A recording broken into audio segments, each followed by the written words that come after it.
On the African continent, there are more than 100 indigenous peoples, roughly estimated at 50 million people.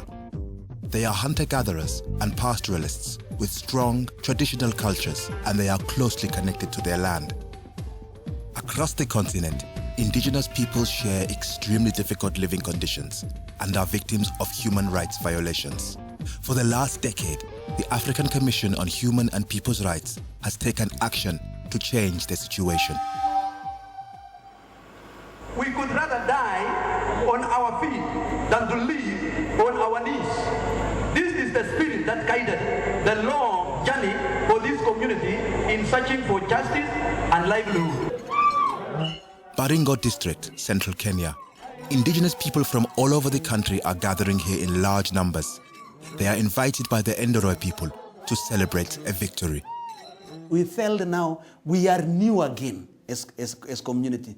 We felt now we are now human. We feel now human like any other person. Today they are dancing and singing in joy. 7 years earlier, the Endoroi people, having been evicted from their ancestral land, victims of injustice and poverty, took their case to the African Commission on Human and People's Rights. And now, after years of hard work and anxious waiting, the Commission has ruled in their favor. The Endoroi are to be restituted for their losses and regain access to their land. This is a very important ruling. It's not just a recognition of the land rights of the Endorois, it's a recognition of the Endorois as a people. The ruling by the African Commission on Human and People's Rights is significant not only for the Endoroi. It could spell important changes for other indigenous peoples on the African continent.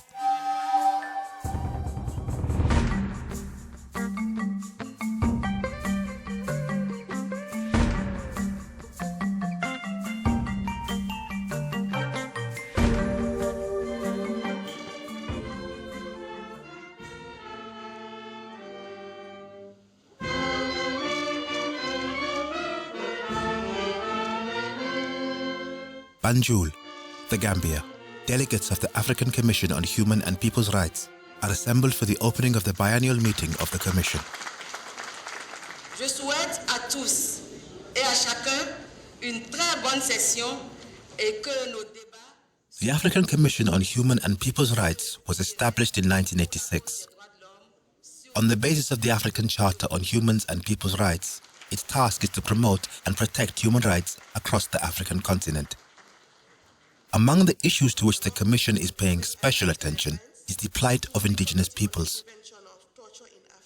Since 2001, a working group on indigenous populations and communities has worked intensively to raise awareness on their special situation. The working group is chaired by Commissioner Musa Pitei from the Gambia. There are special problems connected with indigenous peoples as compared to the rest of the population. They are regarded as backward, very simple-minded, uneducated, and they are even utilized as slaves. They cannot enjoy the rights that are guaranteed under national law and international law. Good morning, ladies and gentlemen. During the sessions of the African Human Rights Commission, the Working Group on Indigenous Populations also get together for their own meetings. The Working Group is mandated to study how the African Charter on Human and People's Rights applies to indigenous populations on the continent and to carry out information gathering and sensitization on indigenous people's rights in Africa. In 2003, the Working Group presented a groundbreaking report, which among other things, gave criteria for identification of indigenous peoples in Africa. Though the report was adopted by the African Commission and thereby by its member states, those criteria are still debated among the member states of the African Commission. If you go into many African countries, the typical answer or reply that you get is, oh, all Africans are indigenous. But indigeneity is not something static, and it has been defined clearly in the African context that indigeneity is not defined as being first people, as it is in the case of the Aborigines in Australia or the Indians in North America and South America. It's not in that sense that indigeneity is defined in Africa. Indigeneity is defined within the context of marginalization to a specific social group, particularly in the traditional community. I see. Indigenous people in Africa is a concept which identifies certain societies by the way they live, their attachment to the land, which is connected to the way they live, their culture, their religious beliefs. Is the characteristics of the population which makes that population self-identify as indigenous populations, and the rest of the society also identifies them as such.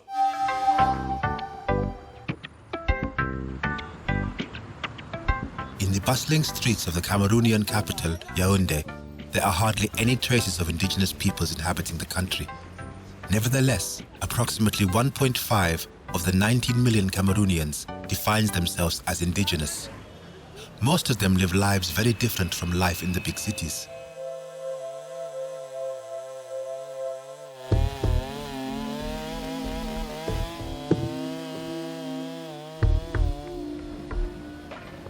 With modern and extremely effective machinery, foreign logging companies, with the consent of the Cameroonian government, are cutting deep into the jungle. As in the rest of Central and West Africa, the diverse forests of Cameroon is disappearing at an alarming rate, and for the 44,000 hunter-gatherers still living in the country, consequences are severe. Among them are the Bagyeli, who depend on the forest for food, firewood, building materials and medicines. For them, the good life in the forest is already a treasured memory. Surtout d'abord, comme nous sommes là maintenant, voilà les arbres traditionnels qui sont en train de fuir. Nos enfants, même que nous sommes en train d'accoucher là, ne vont pas voir ça, ne vont même pas connaître ça. Les lianes même que nous avons, on avait eu à voir dans la forêt, ne vont même pas voir ça. Les gibiers même qu'on avait eu à voir dans la forêt, ne vont même pas voir ça.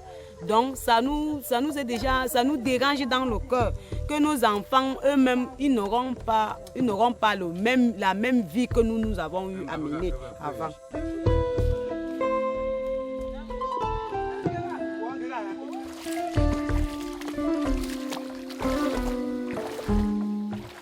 The Bagyeli can no longer live in the forest, and their access has been significantly restricted.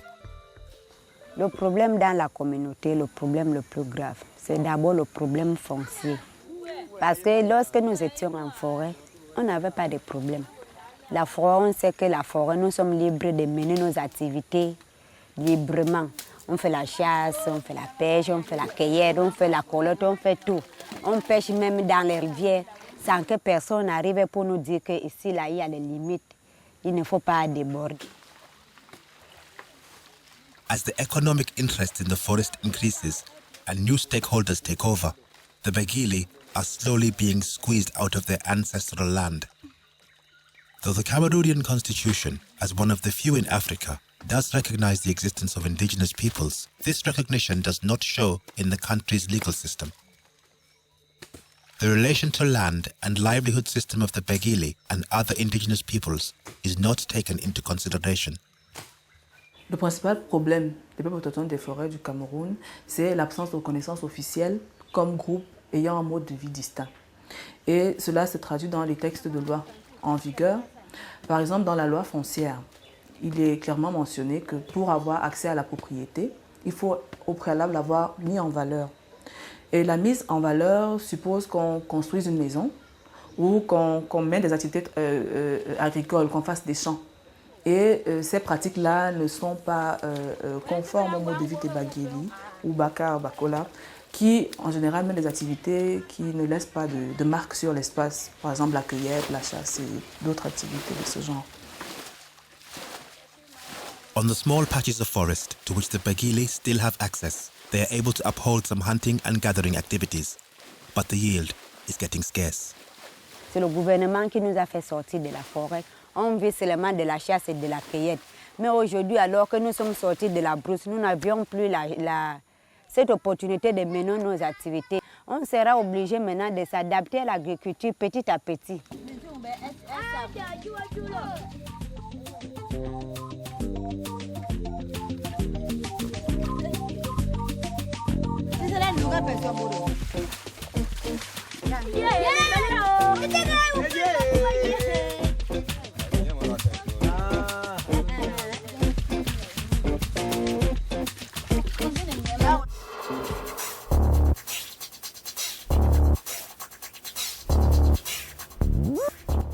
Being a center of East African modern economy, the Kenyan capital Nairobi is also a melting pot of different peoples and cultures.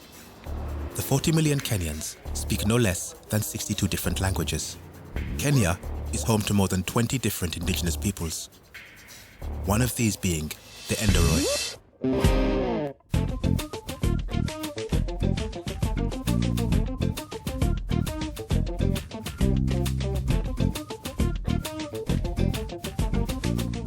Wilson Kipkazi is working with the Endoroi Welfare Council. He is on his way to meet elders in a village in the Endoroi land.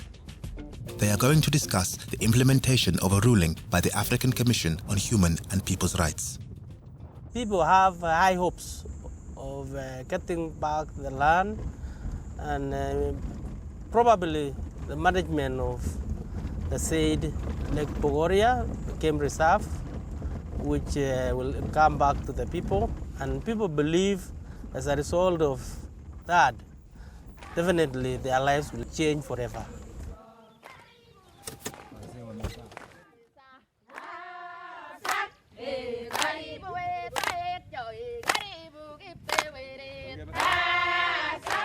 The ruling by the African Commission on Human and People's Rights is a result of a long-standing court case. It started back in the early 1970s, when the Endoroi people were evicted from their ancestral land around Lake Bogoria because the Kenyan government wanted to establish a national park in the area. The Endoroi sued the Kenyan government. After a long, fruitless journey through the courts of Kenya, the case ended in the African Commission on Human and People's Rights. Finally, in 2009, the Commission ruled in clear favor of the Endoroi. The ruling gives recommendations on how the Kenyan government should restore the rights of the Endoroi people. My job is to organize the community.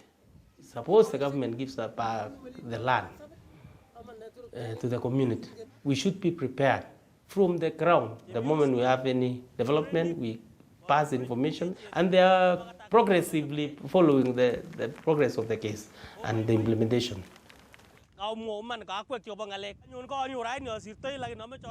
Losing their pastures has taken a toll on the Endoroi pastoralist community, numbering around 60,000 people. When they were evicted from the area around Lake Bogoria, they were deprived not only of their traditional way of life and their culture, but also their livelihood. Before they were evicted, they used to have huge herds of cattle and goats, sheep, donkeys, and people were better off in their own livelihood that they used to experience. But when the people were pushed out, they were pushed to a worse environment. So people became poorer than they were, and they have not been able to comprehend the situation today.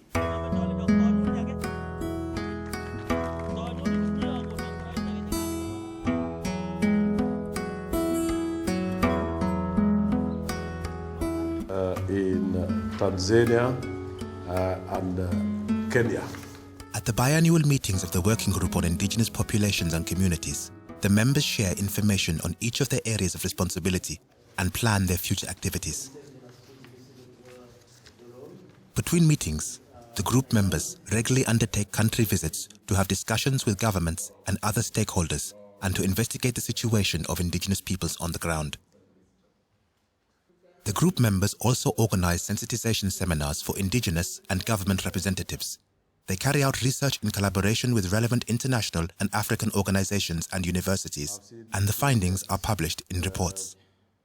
Another important issue that this meeting will have to look at Among the difficult issues often occupying the working group members are land rights. Across the continent, indigenous peoples experience pressure on the land they live on. Invariably, the areas where they occupy are areas in which you have very valuable natural resources like timber, gold, mining, etc. And the government thinks that those natural resources belong to the nation as a whole. And with drive to modernization, there is no patience to balance the competing interests. Everything that is connected with so-called modernization is all borrowed from the colonial construct. In Africa, the African elite is taking a great deal of advantage of this construct and abuse the rights of indigenous communities by taking over their land, for example, by chasing them out of their habitats in cases of forests, and use that forest for a number of reasons. Logging is one big problem, tourism is another, and so on and so forth. So the natural resources of indigenous peoples has been abused and exploited by the elite for many, many years. In my understanding, land and recognition are very, very closely interlinked. And the other rights are really sort of derived from these two main pillars, in my understanding. Because if you have to design measures for indigenous access to health, to education, to employment, you can only make appropriate design of any measures within the context of their land rights and within the context or framework of their recognition. In order to redress injustices and promote indigenous people's rights, an important task for the working group is to point out best practices. And around the African continent, there are examples to highlight. You will find states which have recognized some land rights to indigenous peoples. We can name cases of South Africa, for example, where part of national park was given to the San, restituted to the San. You can have countries like Congo-Brazzaville, which is drafting a law on indigenous peoples. You can also name countries like Cameroon, which has the word indigenous in its own constitutions. The very crucial, the key best practice, in my view, is to recognize indigenous populations as such. After recognition, then there should be implementation.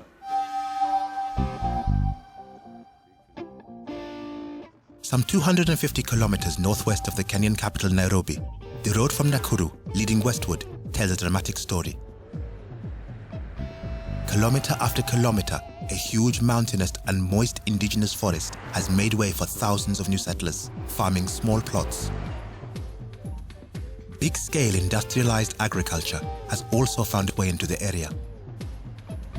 The enormous influx of settlers in the last huge rainforest in Kenya, the Mau Forest, has squeezed the indigenous inhabitants, the Ogiek people, further and further into the shrinking forest.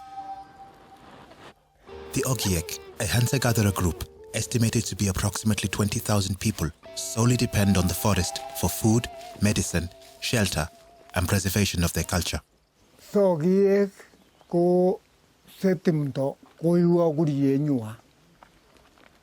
Amuise timto en Ogiek ko yu kele oguriet ko nyomdit. Muise timto ko ikibit tuchite guri en Ogion in oritab timto. Without title deeds to land, and with still less forest in which to live and hunt, the Ogiek are facing serious problems. The new settlers, who with more or less dubious title deeds, have taken over the land, have displaced them. The stage where we are as Ogiek, we are actually trying to survive. Reason being, we are still on the basics of shelter, food, and clothing. We have never had our land rights up to today being given title deeds. The Ogiek people have undergone evictions after eviction. The exploitation of the Mau forest has led to severe destruction. Now the Kenyan government, under pressure from other East African nations, has started to relocate people and re-establish the forest area as a watershed to avoid an environmental and ecological catastrophe. The Kenyan government wants everybody out of the Mau forest, including the Ogiek.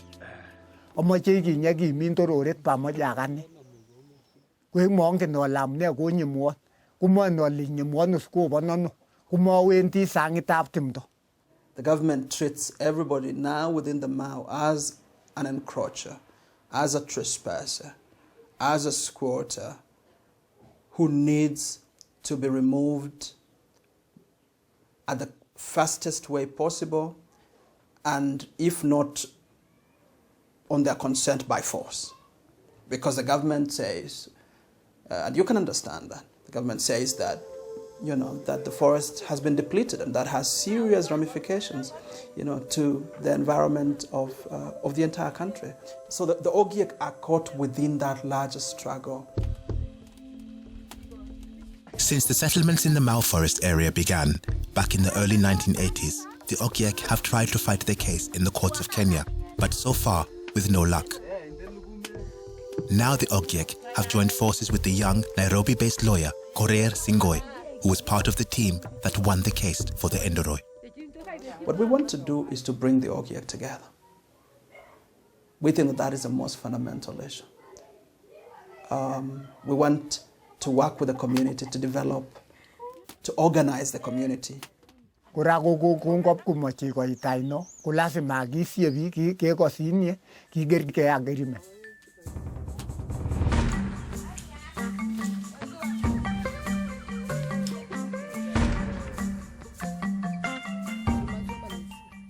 Cameroon, the government policy has exactly been that of moving the indigenous hunter-gatherers out of the forests and into already existing Bantu villages, where they are allocated small plots of land to cultivate. The idea is to assimilate them into the lifestyle of the dominant society. Ils ont été sortis de leur terre ancestrale pour être installés le long des pistes. Et aujourd'hui, quand ils sont arrivés, ils ont trouvé que les Bantous y étaient déjà. Et c'est ce qui davantage rend précaire leur droit à la terre, parce qu'ils ne sont pas considérés comme étant chez eux. Et c'est de là que partent même toutes les brimades qu'ils rencontrent aujourd'hui. Parce qu'en général, quand l'un d'eux veut mener une activité sur un espace, on dit tu dois demander ma permission, tu n'es pas chez toi ici, il faut retourner là où vous étiez auparavant. Angeline Ntsi and her people were displaced from the forest in the early 90s. Since then, their lives has changed dramatically. Quand on reste ici, on n'a pas vraiment l'opportunité de mener nos activités comme il faut. Ici, là derrière, on ne peut pas aller à la chasse là-bas. On ne peut pas aller pêcher sans l'autorisation peut-être des Bantous qui sont nos voisins. Ils sont venus de la forêt et l'administration, le gouvernement nous a dit qu'on doit les placer aussi en bordure de la route à côté de nous. Et je leur ai approprié 2 hectares de terrain. Angeline Ntsi has asked for a meeting with the Bantu chief. Among other things, Angeline is unhappy with the size of one of the plots the Bagyeli have been assigned. La dernière maison de Mazigue Joséphine, je ne pensais pas que c'est vraiment 2 hectares du terrain. 2 hectares de bouche, mais pas les vrais 2 hectares. Parce que normalement c'était 2 hectares, mais maintenant ça devient 2 hectares de bouche. Je ne sais pas si on pourra reprendre le mètre. 100 mètres, ça se comprend. J'ai donné. Vous voulez quoi encore? Est-ce que votre objectif c'est venir faire un envahissement ou arracher? Pas pour arracher. Alors?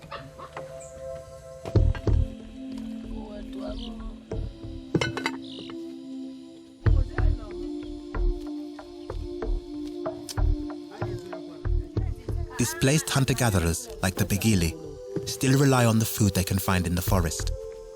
But even with the supplement of crops from the pieces of land they have been given, they often go hungry. To survive, they have to work for their Bantu neighbors, some of whom treat them abusively.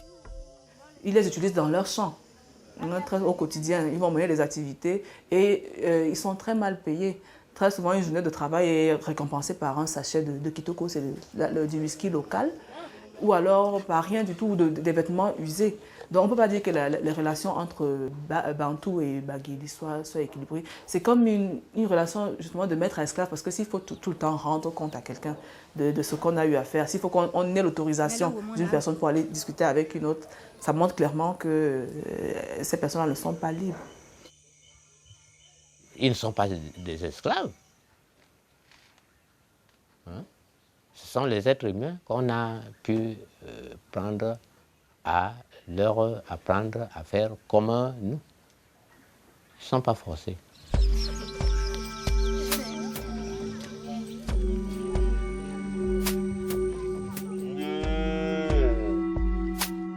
In Cameroon, the Bagyeli are not the only indigenous people experiencing strained relations to their neighbors. The Mbororo, a nomadic pastoralist people, have moved between north and south in the country for centuries. But the 1.2 million Mbororo in today's Cameroon are still regarded as intruders when traveling with their herds. Min ummoyto fu mbot emin ɗon gaɗa eggi tati daga fu mbot warki ɗo Godorong. Min meeɗi ummoyaki fu mbot dow laawol ɓe jaɓi min na'i tati dow laawol. Min ngari ɗo min kuuli ɗo yamɓe taɓi mi jemma naki ndesan min gutori ɓe jaɓi min Mboro sappo. Les Mbororo sont considérés comme des étrangers malheureusement au Cameroun. Ils n'ont pas de place du tout. Bien sûr, ils sont des Camerounais. Ils ne s'intègrent pas dans les villes comme les autres. Ils n'ont pas bénéficié de l'éducation parce qu'ils vivent très loin des centres, des infrastructures scolaires. Ils ne s'expriment pas en français. Ils ont donc des difficultés à communiquer avec les voisins, avec les communautés locales. According to Cameroonian law, space for cultivation and for grazing is to be secured on state-owned land on an equal footing, but this law has never been carried into effect. La communauté que les Mbororo trouvent sur place pense que c'est leur droit de demander des rançons ou bien de négocier avec les Mbororo pour leur laisser passer avec leur bétail. Ou alors d'occuper une terre ou une zone quelconque. Mais ce que nous savons, c'est à l'État qu'appartient la terre.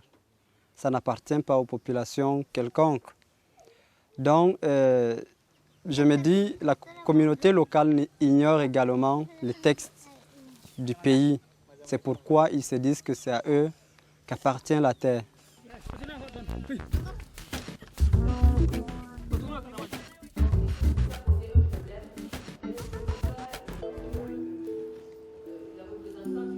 At each biannual session of the African Commission on Human and People's Rights, both state delegates and NGOs have the opportunity to make presentations on the situation in their countries.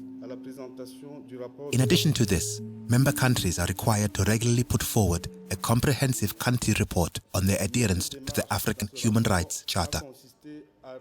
La lutte contre la pauvreté a ainsi été l'un des principaux axes d'action ou d'intervention du gouvernement.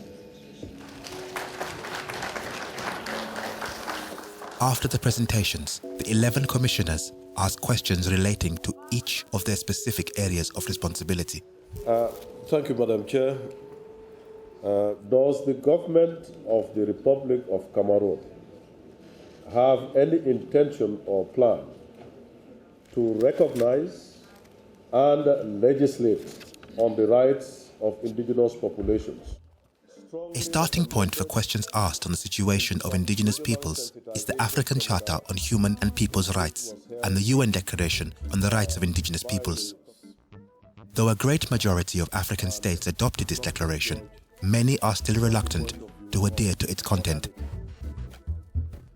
Among the issues seen as controversial is the right to self-determination. Some African governments argue that this is likely to spark ethnic conflict and open a road to secession. What is important within the right of indigenous peoples in Africa is the application of the self-determination is basically to accept the concept of self-determined development. So self-determined development implies that communities themselves define what development means for them, what they want from development, without doing away with their own livelihood system. The concept does not interfere with the sovereignty of the nation, nor does it validate ethnicity. Rather, it encourages a multicultural approach. What causes ethnic conflict is the failure to recognize indigeneity. If you fail to recognize indigeneity, then the elite of indigenous communities may start articulating nationalism. Then the demand for political self-determination may come. So the whole evolution of ethnicity and nationalism is basically, the basis is exclusion and repression.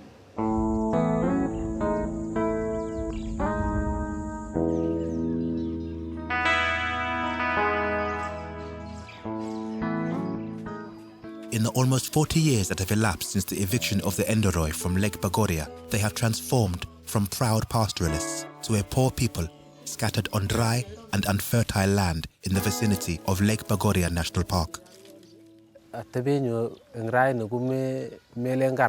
Amu menung welda ab korogi ye kapwa ku iruti lagi mi aine guti mami masomo ku kita ne kyamo ko toga ke alda ana gunego ke alda agam bare ke menung ab korogi abais ke ne mo ke rogele mo kyome momi ke yage.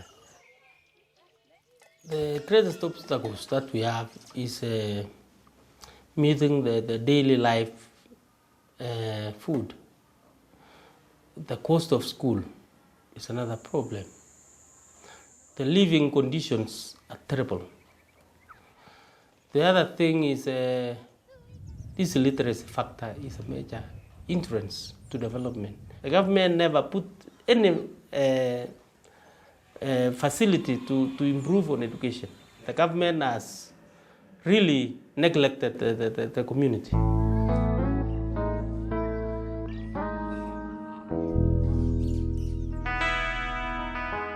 When the government of Kenya gazetted the land around Lake Bagyeli, there were promises that the Endoroi people would be compensated. They were to benefit from national park revenues and improved infrastructure, schools and medical clinics, none of which ever materialized. Now, former opponents are going to sit at the same table to plan the implementation of the ruling. The time frame that the African Commission has provided in the decision is 3 months. 3 months for the government to show that it has begun to do something with regard to moving forward with those recommendations. And we intend to hold the government accountable, for that.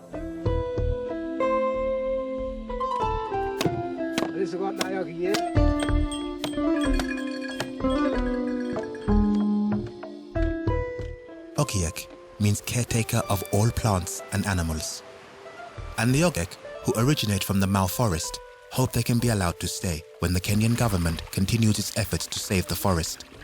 But so far, the plans do not take the Ogiek situation into account. Part of the difficulty right now is the fact that the government is lumping the Ogiek together with everybody else. And what the government, in our view, should do is to consider very carefully the Ogiek situation. And so far, they haven't done that. The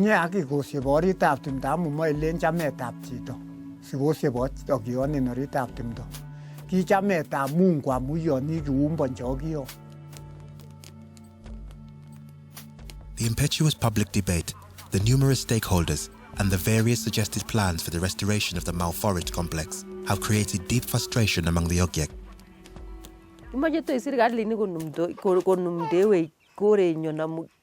Yani seba nikinte yuko magitinde je ko huru amgile njine mara ingonye narawa ni boy kunyoge nyino ngile njine gingong siogie kunyono gingong siogie ko beto ja nyondo yuki obe ochogie.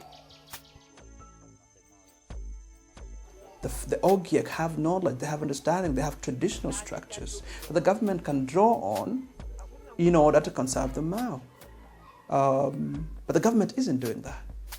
It doesn't have the patience, nor perhaps the capacity to even appreciate that community knowledge is relevant to this question. So I do think that the government is well-intentioned. However, it is ill-informed in the way in which they are approaching the whole issue.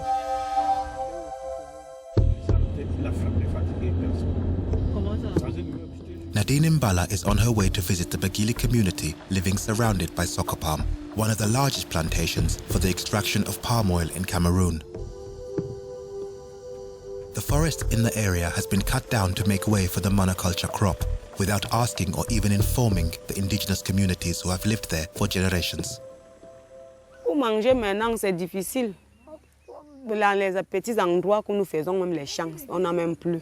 Nous faisons les champs maintenant, les petits. Tu peux faire un petit champ comme ça, un petit endroit comme ça. Ce champ-là, nous vivons mal. Nos enfants, on n'a même pas la nourriture, on n'a pas, la nutrition, on n'a pas. Nous vivons très mal maintenant là.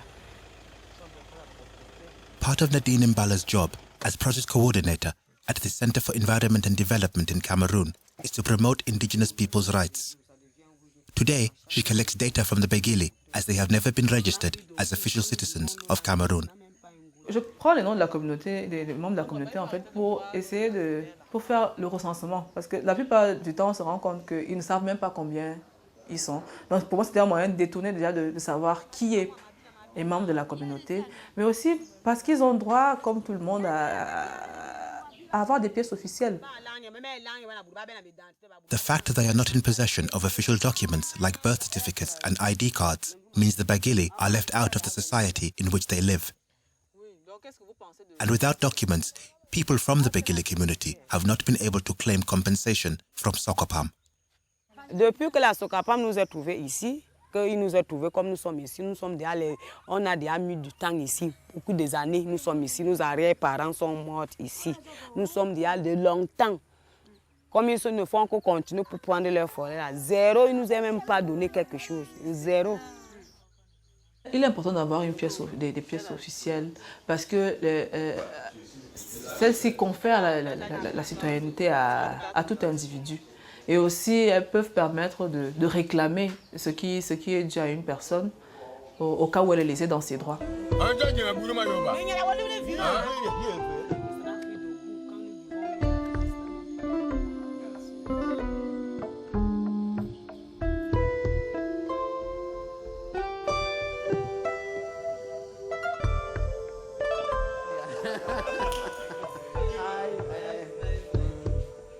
Charles Cameroon and Wilson Kipkazi have arrived in Gambia at the session of the African Human Rights Commission. They are to update the working group on indigenous populations on the latest developments regarding the implementation of the Endoroi ruling.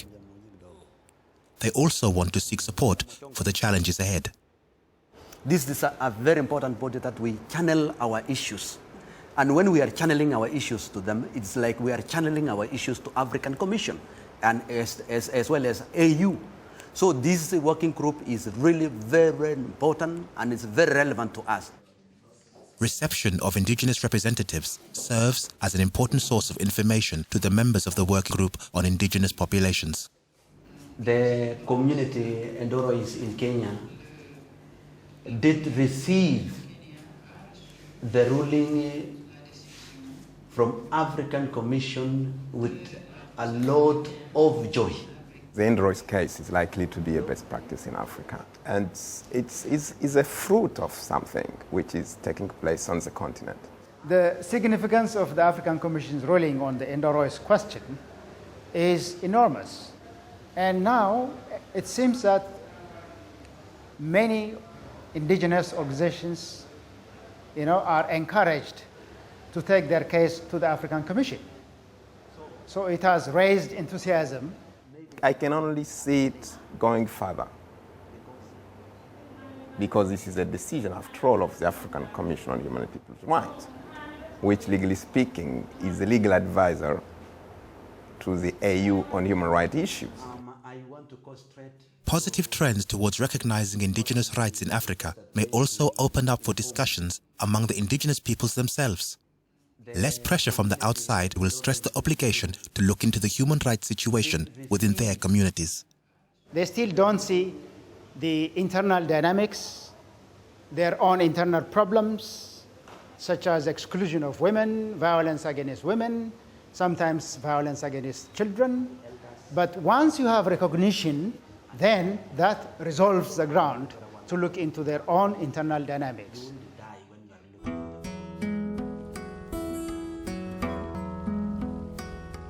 Lake Bagyeli National Park is a place of stunning beauty, and it is a famous tourist attraction in East Africa. The natural environment surrounding the lake is ideal for herding cattle, even in the dry season. For the Endoroi pastoralists, this land holds the promise of a brighter future. It's huge resources, and I believe this will make the lives of our children better by going to school, because this money will make us earn a living, educate our children, and continue having good life like any other person as a result of our own natural resources, because we don't need people to give us handouts to survive. No. Besides giving the Endoroi access to their ancestral land, the ruling by the African Commission on Human and People's Rights states that the Endoroi must be given a share of the revenue from operating the Lake Bagyeli Hotel and the National Park. The Endoroi will benefit not only directly by income generated from the tourist industry in the area, but also indirectly from the creation of new jobs in the hotel business and in wildlife management. Most communities are very reasonable. They understand the limitations and they understand the trade-offs between national development and their own community development. And a lot of communities are willing to compromise for the sake of the larger good, the public good. But they will only come to that place when they are respected, when their rights are recognized, and when they can sit across a table, with a decision maker, within the context of equality and parity. We shall sit with the government, we shall negotiate the way we have been told by African Commission. I dream that the government will come in also in an humble way. We are also there in an humble way. We sit together the best way of implementing this. We are very much willing. We have systems, we have ways. When we sit together, there will be way. Where there is will, there is way. Indigenous rights provides a platform through which the state can engage much more directly with communities. What that does is to bolster a sense of national ownership, and belonging.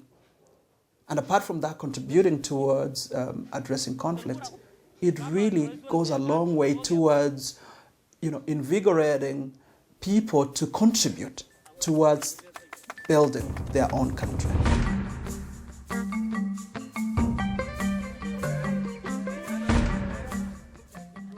In the central province of Cameroon, Mbororo leaders have come together to discuss the problems facing them. They are a proud and wealthy people, and as pastoralists in many other African countries, their contribution to national economy is substantial. But their limited and conflict-ridden access to land puts a severe strain on their way of life.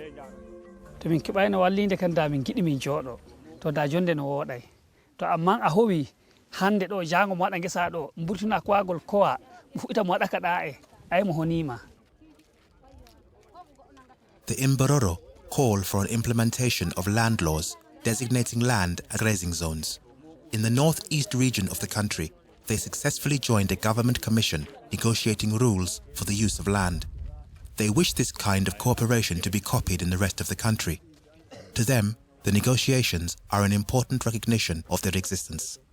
Ma part, c'est que le gouvernement devrait faire, en plus, c'est de considérer les Mbororo comme des personnes à part entière, qui ont leurs droits, de comprendre également leur vie, leur façon de vivre. Après cette reconnaissance, Il faut maintenant prendre des dispositions pour leur donner, pour leur faciliter l'accès à la terre. Et les Mbororo, avec leurs richesses, pourront véritablement devenir des peuples dignes, qui ont leurs droits, qui connaissent leurs devoirs dans le pays qui les appartient, qui appartient à tout le Camerounais.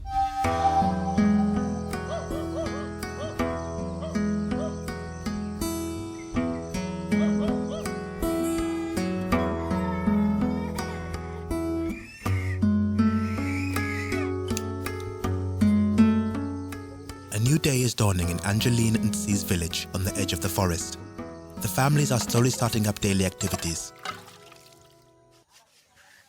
Bertin Bu is a school teacher. He is preparing the classroom for the lessons of the day. Not many Bagyeli children attend the public primary schools, which are few and far away. Therefore, the Bagyeli have established their own schools to prepare the children for more education. C'est une école qui prépare surtout les enfants de la forêt, donc les Bagyeli, même les Bantous qui sont dans les campagnes. Donc c'est une école qui les prépare dès le bas âge pour s'adapter à l'école normale, à l'école primaire, pour mieux fréquenter l'école primaire et voire secondaire. Angeline and C knows from her own experience that it is important to focus on education. She wants her daughter to get an education so that she will be able to fend for herself and for the community. J'aimerais qu'elle vive comme les Bagyeli, tout en respectant les coutumes. Et j'aimerais qu'elle fasse l'école, parce que c'est grâce à cette école que je suis ce que je suis aujourd'hui. Si je n'avais pas fait l'école, je ne devrais pas, dans la société, on ne devrait pas me considérer. Si elle, par exemple, ma fille, elle se limite seulement à la pêche, à la chasse et à la cueillette, ça ne peut pas donner. Donc sans l'école, elle ne peut rien. Moi,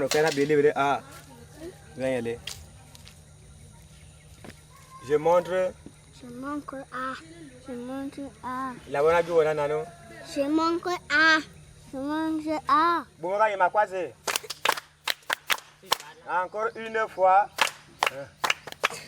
Mon souhait pour les enfants, c'est vraiment que ces enfants soient capables pour arriver aussi dans des grandes écoles, une université, ou bien aller avoir des grands emplois, oui, travailler comme tout le monde, peut-être voir même à l'État, travailler un peu partout dans les sociétés. We listened with an open mind to our partners from the Egyptian civil society. And actually, we are very proud. For Angeline and C, Charles Cameroon, Wilson Kipkazi, and many other indigenous peoples, there may still be a lot of work ahead before they have achieved the recognition they wish for. But a dialogue has started, and for both indigenous peoples as well as their governments, the challenge is now to keep this dialogue alive. In this process, they will have the support of the African Commission on Human and People's Rights. African countries can benefit from recognition of self-determined development by indigenous populations, mainly because traditional production systems can be recognized as part of the national economy. It contributes a great deal to development process of a given country. So you can have an even development in place of an uneven development, you know? But you have to give it time, and you have to give it, really, you have to put real energy into it. But the first thing forward is recognition. Cet état de fait est renforcé par la disparition progressive des forêts et l'éloignement des centres de santé. I would want to see that our governments don't marginalize a population because of what is considered to be their backwardness. I'm especially sensitive to that because I don't think anybody liked it when, as colonial subjects, we were termed as backward. So that is my motive, to sensitize people that human beings are human beings, never mind the way they live. Food and wealth is not life. Life is justice. And that is what Endoroi has got out of this ruling. The Kenyan and other African states Encouraged by the Endoroi case, the Ogiek in the Mau forest are now hoping for a solution. In their negotiations with the Kenyan government, the challenge will be to combine the preservation of the forest with a recognition of the Ogiek people and their right to live in the forest. For the Ogiek, this would be the chance to become part of modern Kenyan society and at the same time help restoring the forest.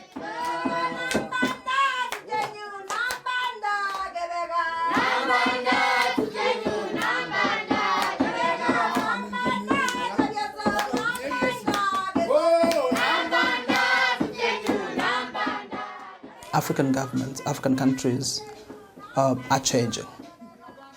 I believe that the more democratic a state is, the more indigenous people would have space within which to navigate, their issues. I believe that any reforms that are taking place within this country or in other countries, they will be more responsive to indigenous people. And so I have a sense of real hope that the future will be better.